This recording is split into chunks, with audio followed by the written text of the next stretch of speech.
Well, good afternoon, everyone. Welcome back. I'm Kim Weed. I'm a graduate student in the English department, just about 8 miles down the road at the University of North Carolina. And it is my absolute pleasure today to welcome Dr. Kiki Jenkins, assistant professor at the School of Marine and Environmental Affairs at the University of Washington, dancer, choreographer, published poet, and award-winning playwright, back to Durham. She brings her background in dance to the sciences in order to look at science in new ways and encourage her students in the community to do the same. Before joining the faculty at the University of Washington, Dr. Jenkins earned her PhD at Duke in 2006. She was a National Science Foundation Graduate Fellow who pioneered a new field of study in the intervention and adoption of marine conservation technology. Since then, she has worked as an environmental consultant for the National Resource Defense Council, while also actively participating in the burgeoning field of studies and expertise and experience. Forging a new path of opportunity, she gained the support of the National Oceanic and Atmospheric Association to host the first ever American Association for the Advancement of the Sciences, Science and Technology Policy Fellows, bit of a mouthful. As a fellow, she served in the National Marine Fisheries Services Office of International Affairs, where she helped implement new regulations to address bycatch and illegal, unregulated, and unreported fishing by foreign nations. Dr. Jenkins started at the University of Washington as a postdoctoral scholar, supported by the Ford Foundation Diversity Postdoctoral Fellowship and the David H. Smith Conservation Research Fellowship, which is awarded to rising conservation scientists who have a potential to change the face of conservation through and entrepreneurial approaches. Apart from these numerous grants and fellowships, Dr. Jenkins has recently been awarded an Alfred P. Sloan Research Fellowship and inducted into the Global Youth Academy. Dr. Jenkins came to conservation during her childhood in Baltimore, Maryland, which she spent fishing and crabbing on the Chesapeake Bay and prowling the grounds of the Baltimore Zoo as a junior zookeeper.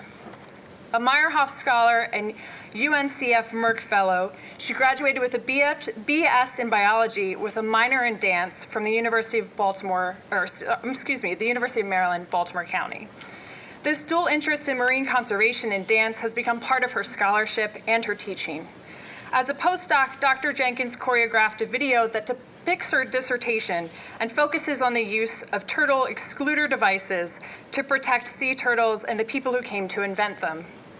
This video won second place in the 2008 Dance Your PhD competition, which encourages PhDs to communicate their research through dance.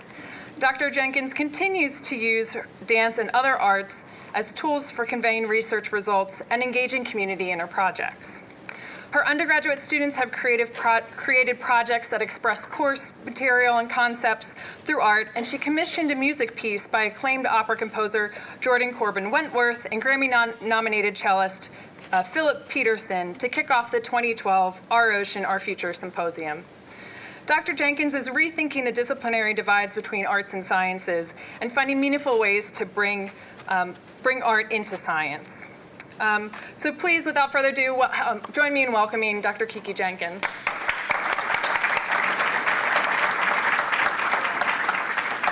Wow, with the intro like that, I think it steals all the thunder. Oh, are you from UBC? Yay! That never happens. We're going to talk afterwards. So I think that I'm somewhat tied to this because I have to speak into this thing, right? But I'm going to try to come out a little bit from behind this podium so you can see me. I'm going to be talking about science and art. And I was thinking in preparation for this talk, when did science and story and art come together for me for the first time? And I realized it really came together at the very beginning. I never thought about this question until I was preparing for this. And it was when I was 13 years old at the Baltimore Zoo. I had an interest in science since I was in 4th grade, but the idea that this was going to be my career and that I wanted a PhD in science came at 13.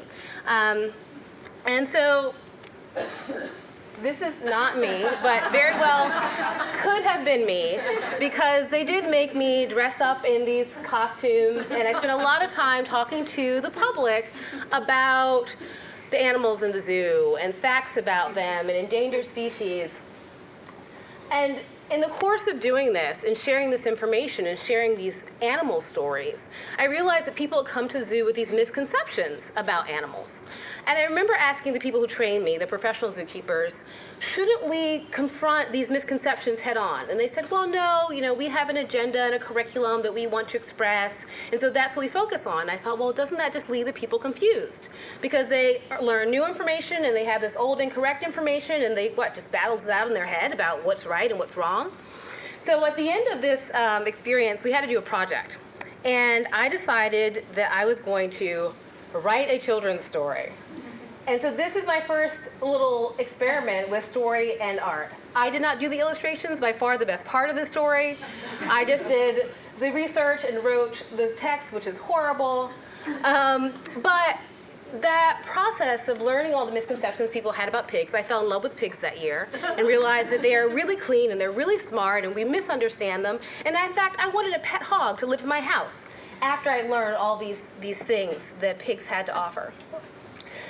So that was my first attempt to communicate science to people with a product. And immediately I go to story and I go to art. But after I spent some time doing this, then I kind of moved away from it.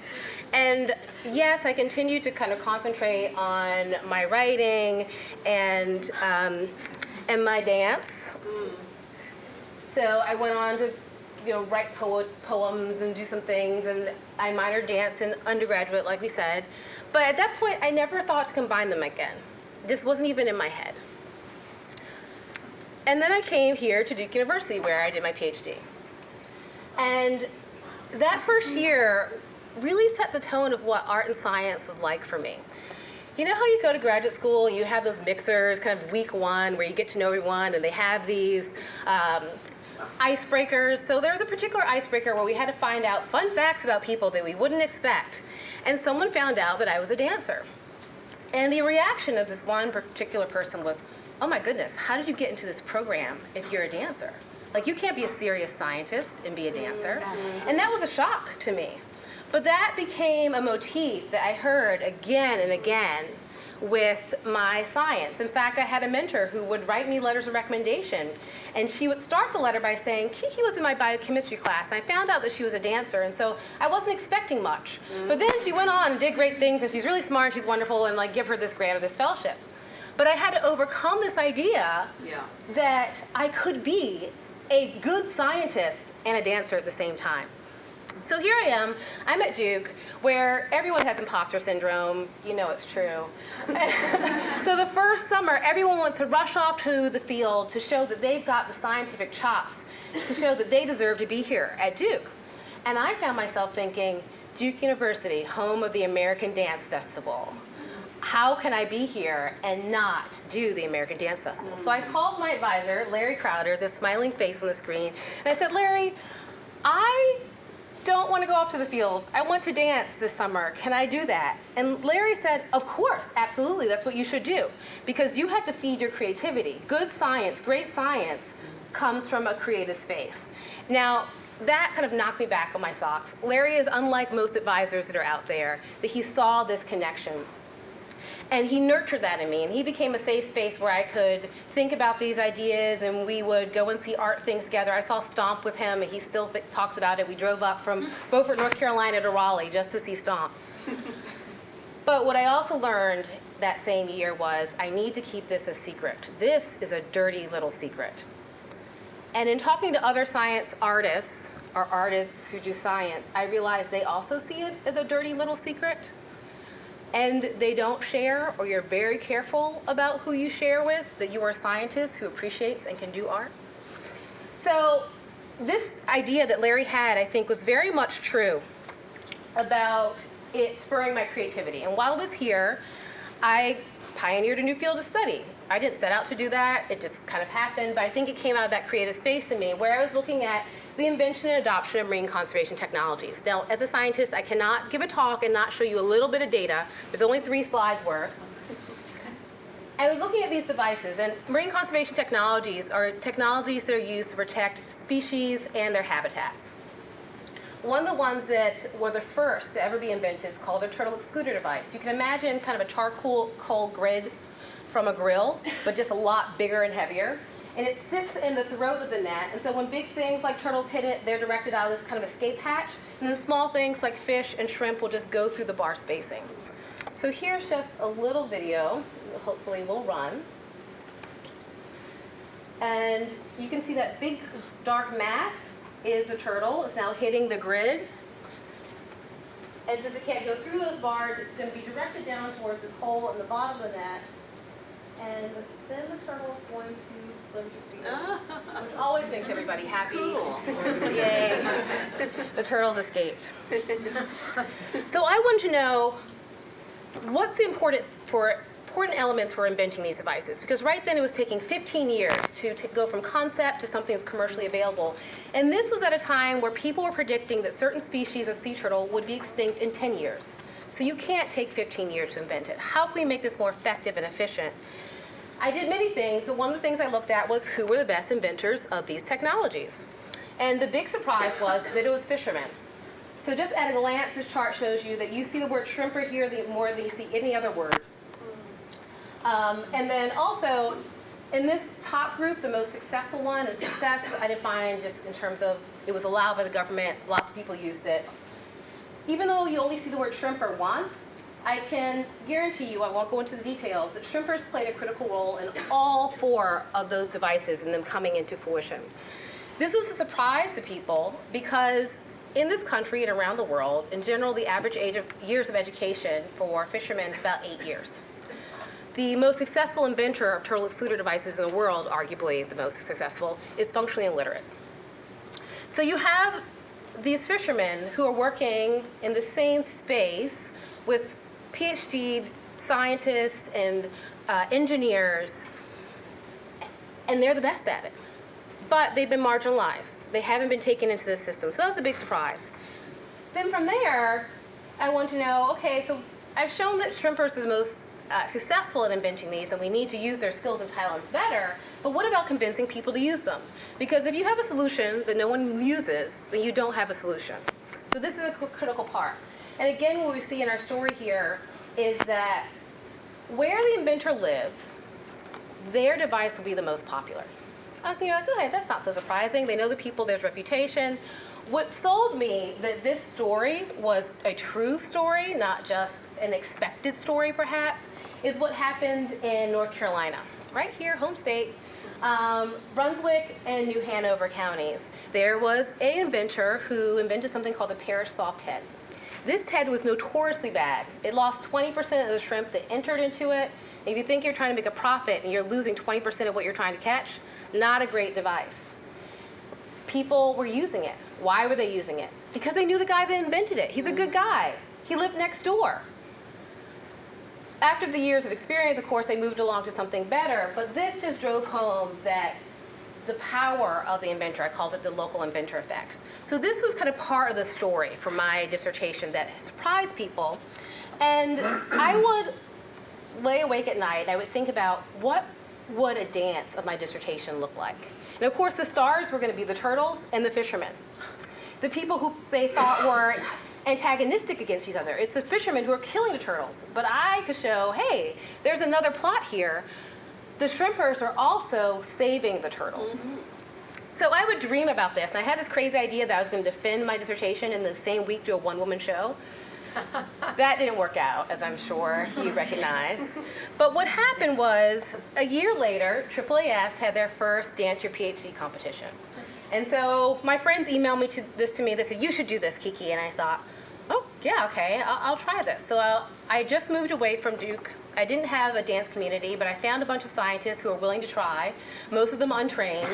I rented a studio for 2 hours, and we created, practiced, and filmed a dance in 2 hours around my dissertation, highlighting the turtles and the fishermen. And I'm just going to show you a little bit of that so you can get a flavor of what it's like. Like the lights on? No, this one should be fine without the lights going on. This is depicting a male and a female turtle in the mating grounds, which is where they're most vulnerable to fishermen.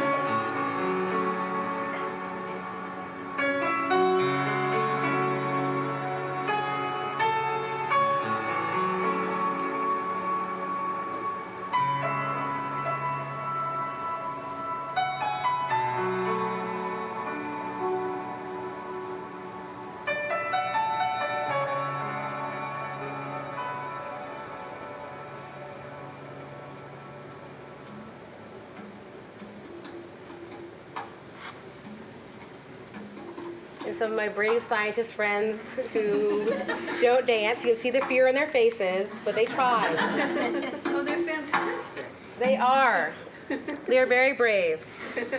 So as a result of that experience, suddenly I could come out of the closet because I just won this award. I had this rubber stamp that said, you are the special scientist. You're the scientist who's allowed to do art because you won an award that says it's okay. We still don't understand it, don't talk about it too much, but you can do it.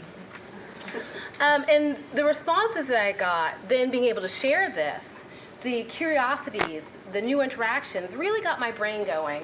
And I began to think about, and particularly with environmental science, why don't we use art more? Because the people who are interested in environmental scientists aren't just other scientists. There are people who are nature photographers who go out into the world and they want to understand better what they're photographing. And so they go to the science. But their outlets for this to find it are presentations and publications. And I thought, why don't we give it back to them in the media that they appreciate? We have people who are painters, who write eco songs. Why can't we give back some of this information in the format that drove them to us to begin with? So I began to explore that and think about that more, and think about what would be the benefits and values of that. So right now I'm going to do a little data collection of my own. And I'm going to show you 2 video clips. And I want you, while you're watching these video clips, to kind of note what your questions are, your thoughts, your emotions, your opinions that come to mind for both of them. And at the end of both the clips, I want you to call out to me what you were thinking, and we'll just kind of compare them. So if you could bring the lights down, and hopefully you'll be able to see these. They're fairly dark, but we'll see. The Starlight cameras reveal one of the little-known wonders of the world, and a key to finding the giant squid: bioluminescence. It's normally too dim to see, but on a starry night like this, it's perfect. Most people have no idea that, in fact, most of the creatures down there tonight have the ability to make light.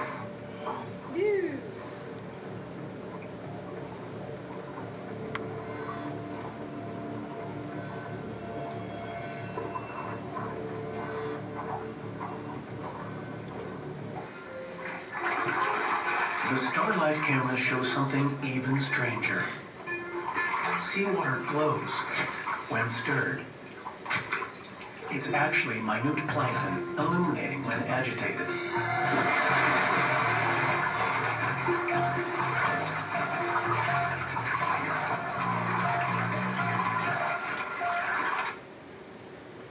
So that's the first, and here's the second.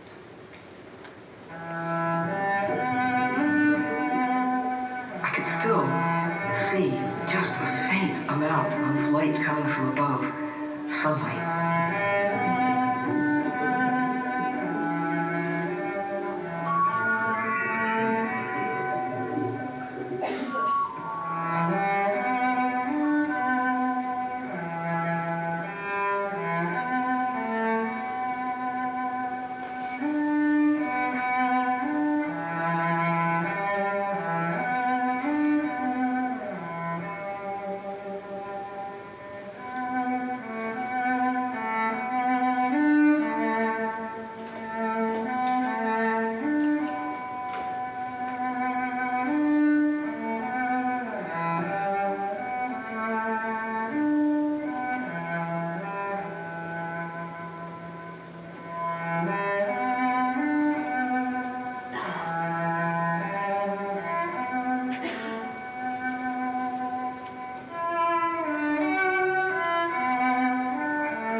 Joy in watching a leaf unfold, the miracle of being alive at all.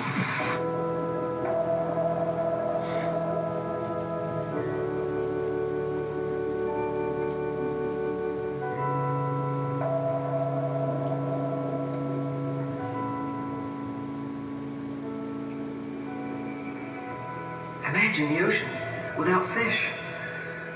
Imagine the ocean without light.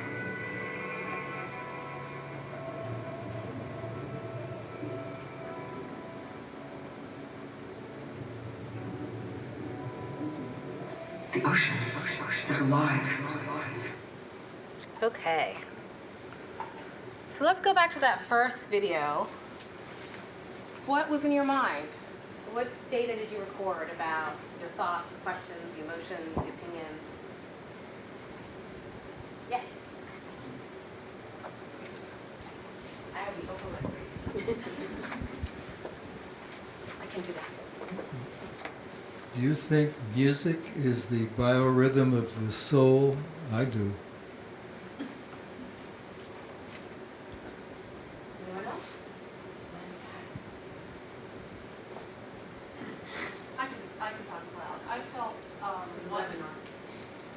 I felt a sense of wonder, magic, and fascinated by the first one. Not so by the second one. Okay. Wonder, magic, fascinated by the first, not so much by the second. Is music the biorhythm or the rhythm of the soul? What other reactions for that first one? It's not a test. Your Yeah. colleagues were brave. No, not that. There's a lot of, I didn't know that. Mm-hmm. I didn't know that, so there's new information. One more, maybe? Anyone? So the first one it sort of was already a genre in and of itself. I sort of knew what to expect from the kind of nature documentary. Mm-hmm. So nature documentary, kind of known format, you knew what you were getting. Let's see if we'll go here. And what about the second? Yes, right here. Just creates a mood. The addition of the music immediately for me signaled the mood. Creates a mood. The music created the mood, signal the mood. Anybody? Oh, yeah, right here.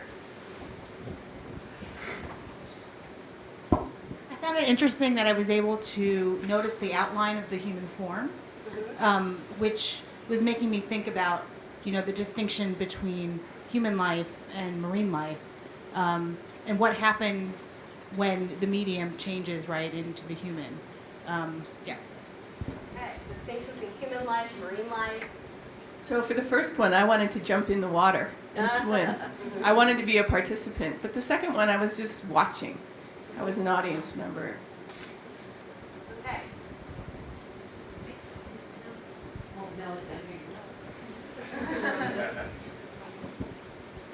For the second one, I noticed the voice, who I'm guessing is Sylvia Earle. Yes. Yeah. Yes. Ocean stuff. So she's this has logged thousands of hours of diving underwater and has really rigorous scientific credentials. But she's also a great storyteller. So I was wondering, where's she gonna take us? So.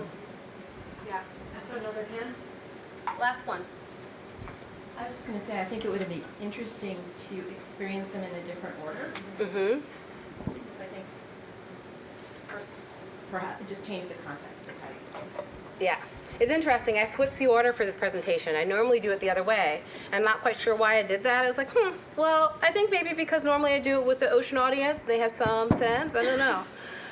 So I will touch on some of the things you guys said later on. Is it okay if I'm coming out here? Okay. But the key thing was that there was difference. There was market difference. And what you thought about these two, there's market difference about what you thought between these two videos, even though they're about the same topic. They're both about bioluminescence. So it's taking you into a different part of your brain. One wants you to get active, other one's setting a mood, you're feeling emotions about it. So the media that we use changes the conversation.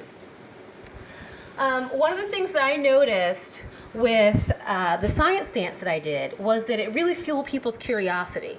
So folks who knew my work really well, when they saw the science dance, they suddenly were asking me all new questions.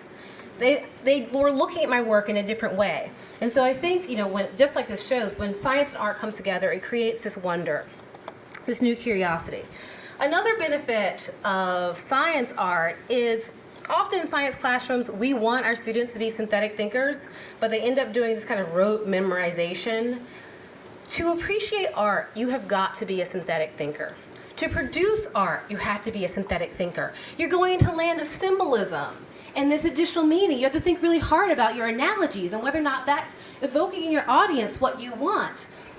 So that's one of the things that I particularly appreciate, and as it was mentioned in the intro bio, that I'm having my classes do more and more. They have an option for some of my classes to do their final project as art, and it amazes me what they can embed the meanings into the work they do.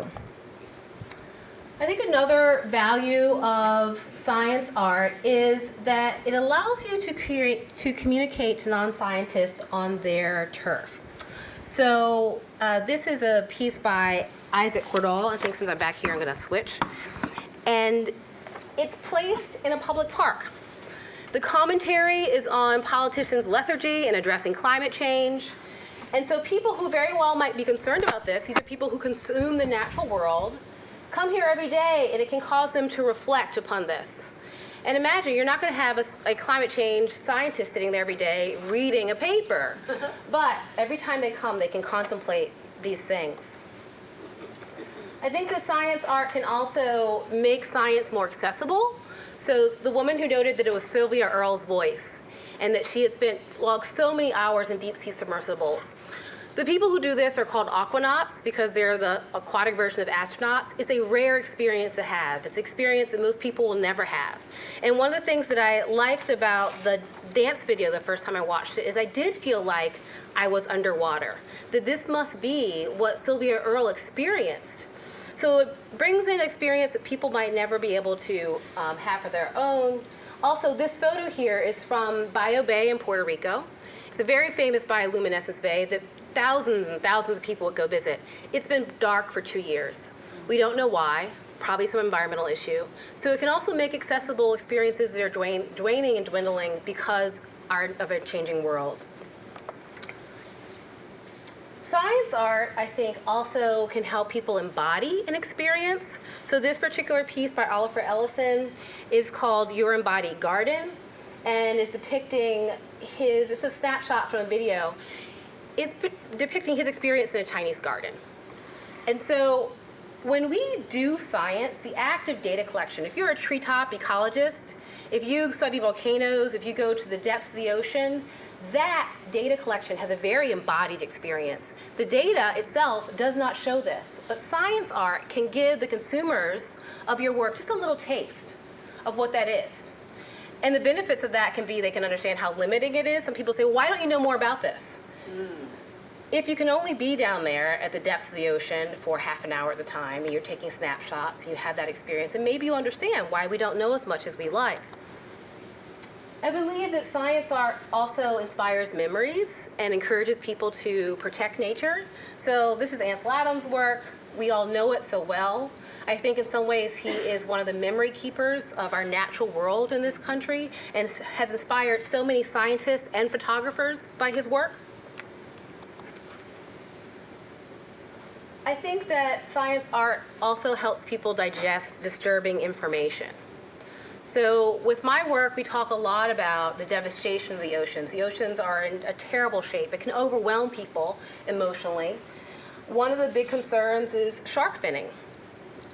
That sharks are long-lived species. We kill them faster than they can reproduce themselves. If you've ever seen video of a shark being finned, it is gruesome. It is something you would not want children to see. Even this picture is a bit gruesome. But then you have this work by Chris Jordan, which hopefully you can see. This is a shape of a hammerhead shark here, arcing on top and the bottom. And it features 200,000 shark teeth, which is the number of sharks that are finned every day in this world. Science art, I think, can also help you focus on specifics. So when you guys look at the top photo, what do you see? What pops out at you? That limb. A limb, yeah. Driftwood is a beautiful piece of driftwood. How many people's eyes immediately went to all those plastic bottles? Yeah. It might not pop out at you. The natural world, the environment is complex. It's full of so many things. In this information-saturated world, also so complex. But this bottom piece is made up of 2.5 million pieces of plastic, representing the pounds of plastic that enter the ocean every hour. It's a way of focusing the human attention on the elements that you want them to take away with, the main storyline. I also think that science art can encourage people to experience and appreciate nature. So it can't give you everything. People are talking about things that made them want to go out and see it for themselves. Close your eyes for a second. I'm going to read you this quote by Steinbeck. "The redwoods, once seen, leave a mark or create a vision that stays with you always. No one has ever successfully painted or photographed a redwood tree. The feeling they produce is not transferable. From them comes silence and awe. It's not only their unbelievable stature, nor the color which seems to shift and vary under your eyes. No, they are not like any trees we know. They are ambassadors from another time. They have the mystery of ferns that disappeared 1,000,000 years ago into the coal of the Carboniferous era. They carry their own light and shade. The vainest, most lap-happy and irreverent of men in the presence of redwoods goes under a spell of wonder and respect. Respect, that's the word. One feels the need to bow to unquestioned sovereigns." When you read something like that, my God, if you've never seen a redwood tree, don't you want to go see it? And once you've seen it, don't you want to understand it? So that was just a whirlwind tour of why I do science art, what I think the benefits that can be had. And a lot of people, I encourage them to give it a try, and they go, well, I'm not an artist. And what I say to them is, okay, so if you don't want to enter a science art competition, then you can collaborate with your students. It's amazing how many students are also artists once you start talking to them. You can create spaces for them to be creative. You can give them supplies. You can commission works, as I've done. And I have to say that amazing artists will do amazing works for very little money. I almost feel bad, but they love this opportunity to combine this with scholars. And then also to collaborate. So opening up lab space, field seasons to artists and residents. And in terms of where I'm going next with my science art, we've done a couple of things. We started a science art collective at the University of Washington. It's a year old. We had over 100 members, pre-members, before we even launched. And we're using it as space to bring scientists and artists and science artists together. I've already had one collaboration that's come out of it where I partnered with a professor who does science songs. And now we're going to put science movement to his science songs in his introductory biology classes. And we're going to note whether or not we're going to do some education research to see if that helps people comprehend the subject matter easier. And then the final thing that we have going on is I have a graduate student who is working to create a framework for understanding science art. And so we're creating a database of hundreds of pieces of science art and also dozens of science artists to better understand who are these people, why are they doing what they do, what's the impacts of what they do. And with that, I will stop.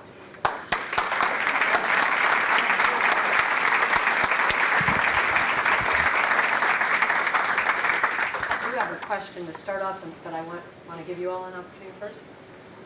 So my question is, let me not have my back people. My question is, that was fabulous, as was the first one. My question is that when I heard you first speak, you talked about the work that you're doing with tides and sustainable energy. And you also said that, and this is where this invitation initially came from, that you tell your students how important it is to tell a story properly. Whoever tells the best story gets funded, gets listened to, etc. And I'm wondering if you could say a little bit about how your science art comes into the work you're doing with sustainable energy and tidal energy, and elaborate a little on what that advice is that you give your students. Okay. I think I'm good here. So that quote, "the best story wins," is something I learned from my advisor, Mike Orbach, just retired from Duke University Marine Laboratory. And he was an anthropologist. And if you know in anthropology, a lot of it is about story. When your data comes from immersing yourself in a community for years and decades, very rarely is there going to be someone who's going to come with alternative data of your community and say, I think you're wrong. So the power of your story in that discipline is very important. And he told me that it's not just the data, but how you present it. People, if it makes sense to people, if it's something they remember, then they will hold to that. And when we're at a point in our discipline where there's multiple stories describing what might be going on in a phenomena, that best story is the one that wins because it compels people. So he brought home to me the importance of that. And then my other advisor, Larry Crowder, who I pictured he convinced me about the power of the title. He said to me, you always want to have an acronym that is a word, like that has meaning. And he told me the story of having a program named SABRE. It was something about education and research. And because it sounded so effective and military, that he believes that they were able to sell this to the powers that be in Washington, because who wouldn't want to fund a program called SABRE as opposed to a program called TRFC12 or whatever. So both these guys convinced me of the power of story. With the Tidal Energy Project, we are just getting into it. I have recruited a postdoc who also is an aerial artist, and she very much wants to do a place-based work around tidal to help people understand this, because a lot of times people go, tidal energy, what is that? What does it look like? What are these devices? You can't even see them. You have to imagine them. And art, I think, can help guide people in their imaginations to create an accurate picture of these devices that are submerged underwater. And again, I do talk a lot about story when my students are writing grants, that they have to compel people. They have to carry someone along. It's not just about the methods and the data. That's important too. But at the end, after someone's read 24 grant proposals, you want them to go, oh, the one about this. And they have a story that they connect to your name. Can you say a little about your work with tidal energy? Okay. And how the art affects it, and then I'll go to the next question. So we were going to have a prototype going in the water of a tidal energy device on the West Coast. It was going to be the first. It just got canceled 2 weeks ago. But we are still doing the research. We're looking at the human dimensions of tidal energy. How would tidal energy change the human experience in the Puget Sound area? Not just the benefits, but would there be unintended consequences? We're using a lot of narrative for that in terms of interviews and building scenario analysis. And then I want to be able to give this information back to the public by doing this place-based art that involves a conversation, that people come and see artists' interpretations of what tidal might look like, and then we begin a discourse. That hasn't happened yet, but we hope for it to happen. Great. Excellent. Oh, Malcolm. I have a big interest in bringing science to audiences that are fairly inaccessible. Mm-hmm. And a couple years ago, you're probably familiar with this study, there was a study published in Nature Climate Change that showed that there's very little correlation between science literacy and people's agreement with controversial science topics. And so my question to you is, how do you foresee using art in science to reach audiences that are difficult to reach? I think it works with the audiences that are least tapped into art. And sometimes people see those as being separate things. Once there's something that compels an individual, then they'll move forward. So there's a lot of work around citizen science that you probably are familiar with, which people start as average citizens who collect scientific data. They start because they care about their backyard, literally. And they learn more about it and they become experts in this issue, and then suddenly they're lobbying Congress, but it all started because they care about their backyard. With science art, it gets the people who they care about art. And they go, oh, that's a new angle on art. And then it could lead to something else. Does that happen with everybody? No. But it happens with some people. I'm convinced of that. I was wondering if you do any outreach to the educational community, as in sort of the K-12, because it seems like that would be a really, I mean, like my kids went to an integrated project-based school here, but in the public system that tends not to be, but this would be a really rich way to inspire young people and to have them look at things from different ways. So. Could you maybe repeat the question a little bit? Yes. So the question was about working in the K-12 environment and the value of this type of work and whether or not I've done that. While I was here at Duke, I was a NSF K-12 fellow. And mostly I was doing science, but I did choreograph a physics dance with a middle school physics teacher. And it's something that I took the opportunities as they came to me. It has not been a defined goal for me.